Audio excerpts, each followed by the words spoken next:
السلام علیکم ورحمۃ اللہ وبرکاتہ۔ ان الحمد للہ نحمدہ ونصلی علی رسولہ الکریم اما بعد۔ محترم بھائیو، دعا وہ عظیم دروازہ ہے جہاں سے لوگوں اور تمام مخلوقات کی مشکل کشائی اور حاجت روائی ہوتی ہے۔ اس کی وجہ یہ ہے کہ مخلوقات کی ضروریات لاتعداد اور بے شمار ہیں، اور انہیں جاننے والی ذات صرف اللہ تعالیٰ کی ہے۔ وہی ان ضروریات کو پورا کرتا ہے اور کر سکتا ہے، اور وہی ہر سائل کی حاجت روائی کرتا ہے، ہر امیدوار کی امیدیں پوری کرتا ہے۔ یہ سب کچھ کرنے کے باوجود اس کے خزانے میں کوئی کمی نہیں آتی، اور نہ ہی اس کے خزانے کبھی ختم ہو سکتے ہیں۔ اللہ تعالیٰ فرماتے ہیں وَلِلَّهِ خَزَائِنُ السَّمَاوَاتِ وَالْأَرْضِ، آسمان اور زمین کے خزانوں کا مالک اللہ ہی ہے۔ اور دوسرے مقام پہ اللہ فرماتے ہیں إِنَّ هَذَا لَرِزْقُنَا مَا لَهُ مِن نَفَادٍ، یہ ہماری عنایت ہے جو کبھی ختم نہ ہوگی۔ اور حدیث قدسی کے اندر اللہ تعالیٰ فرماتے ہیں یا عبادی لو ان اولکم وآخرکم وانسکم وجنکم قاموا فی صعید واحد فاسألونی فآتیت کل انسان مسألته ما نقص ذلك مما عندی الا كما ينقص المخيط اذا ادخل البحر۔ میرے بندو، اگر تمہارے پہلے اور تمہارے پچھلے اور تمہارے انسان اور تمہارے جن سب مل کر ایک کھلے میدان میں کھڑے ہو جائیں اور مجھ سے مانگیں، اور میں ہر ایک کو اس کی مانگی ہوئی چیز عطا کر دوں، تو اس سے جو میرے پاس ہے اس میں اتنا بھی کم نہیں ہوگا جو سوئی سے کم ہوگا جو سمندر میں ڈالی جائے اور نکال لی جائے۔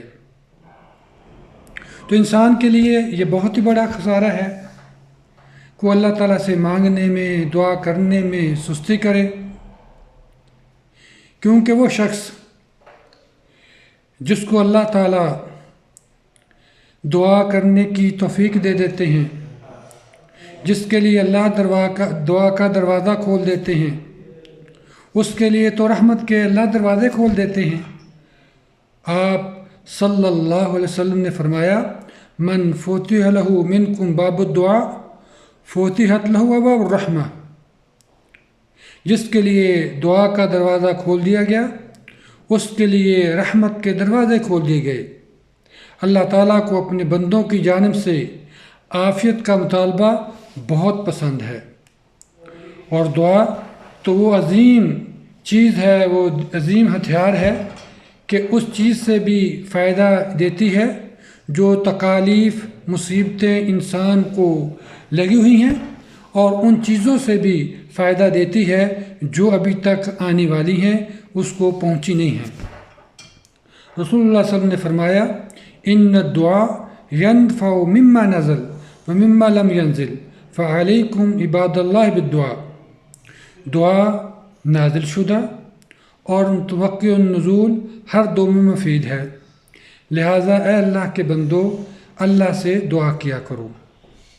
اس طرح بھائیو، تقدیر کو پلٹ دینے والی، تقدیر کو بدل دینے والی یہ دعا ہے۔ آپ صلی اللہ علیہ وسلم نے فرمایا لا یزید فی العمر الا البر ولا يرد القدر الا الدعاء، کہ نیکی عمر میں اضافہ کرتی ہے اور صرف دعا ہی تقدیر کو پلٹتی ہے۔ چنانچہ کثرت کے ساتھ دعا کرنی چاہیے۔ انسان کے لیے یہ بہت ہی بڑا خسارہ اور کوتاہی ہے کہ وہ دعا کرنے میں سستی کرتا ہے۔ اللہ تعالیٰ کو دعا بہت ہی پیاری اور محبوب ہے، اور اللہ تعالیٰ اس دعا کے لیے جہاں بندوں کی ضرورتوں کو پورا کرتا ہے، ان کی مشکلات کو دور کرتا ہے، وہاں پہ اللہ تعالیٰ کو یہ دعا محبوب بھی بہت ہے۔ آپ صلی اللہ علیہ وسلم نے فرمایا لیس شیء اکرم علی اللہ عز وجل من الدعاء، اللہ کے ہاں دعا سے عزیز کوئی عبادت نہیں۔ اور قرآن مجید کے اندر اللہ تعالیٰ اپنے بندوں کو ترغیب دیتے ہوئے فرماتے ہیں وقال ربکم ادعونی استجب لکم، میرے بندوں مجھ سے مانگو، کوئی پریشان ہے، کوئی مصیبت کے اندر ہے، کوئی بے روزگار ہے، کوئی اور مشکلوں کے اندر ہے تو مجھ سے مانگے، میں اس کی دعا کو سنوں۔ اور اللہ تعالیٰ کا فرمان کہ مجھ سے دعا کرو میں تمہاری دعاؤں کو قبول کروں۔ تو بھائیو، ایک انسان اس کو بہت زیادہ اپنے رب سے رابطہ رکھنا چاہیے، اس سے دعائیں کرنی چاہیے۔ کیوں؟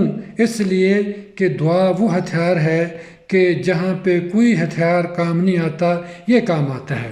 اس طرح بھائیو، دعا کی فضیلت کے لیے یہی کافی ہے کہ یہ عبادت ہے، جس طرح نماز، حج، روزہ، صدقہ و خیرات یہ عبادت ہیں، اسی طرح دعا بھی عبادت ہے۔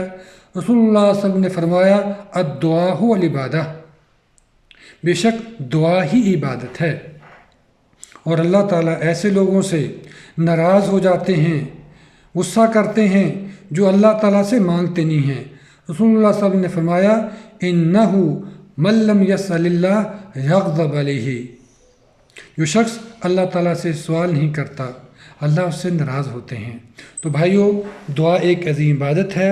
جب انسان اللہ تعالیٰ سے گریہ زاری کرتا ہے اور روتا ہے تو اللہ تعالیٰ ایسے بندے سے کافی خوش ہوتے ہیں اور ایسے تمام چیزیں عطا کرتے ہیں۔ نیز دعا اللہ تعالیٰ کی فضل و رحمت کو شامل ہے، اس لیے اسے غیر اللہ کی طرف منسوب کرنا، غیر اللہ سے مانگنا، جس طرح کہ ہمارے معاشرے کے اندر چیزیں پائی جاتی ہیں کہ یا رسول اللہ میری یہ ضرورت پوری کر دو، یا علی، یا حسین، یا غوث وغیرہ، یہ کہنا بھائیو صریح شرک ہے۔ اس لیے جب بھی ہمیں کسی چیز کی ضرورت ہو تو صرف اپنے مالک اور خالق سے مانگیں، وہی عطا بھی کرتا ہے اور عطا کر کے خوش بھی ہوتا ہے۔ اس لیے انسان اللہ سے زیادہ دعائیں کرے، کیونکہ دعا تقدیر کو پلٹ دیتی ہے اور دعا کرنے سے اللہ تعالیٰ خوش ہوتے ہیں، اور دعا سے اللہ تعالیٰ انسان کی ضرورتوں کو پورا کرتے ہیں، اور دعا پھر عبادت بھی ہے۔ اللہ تعالیٰ سے دعا ہے اللہ ہمیں حق کو سمجھنے کی، اس پہ عمل کرنے کی توفیق عطا فرمائے، اور ہمیں اللہ تعالیٰ ان خوش نصیبوں میں سے کرے جو بہت زیادہ اپنے رب سے مانگتے ہیں۔ سبحان ربک رب العزت عما یصفون وسلام علی المرسلین والحمد للہ رب العالمین۔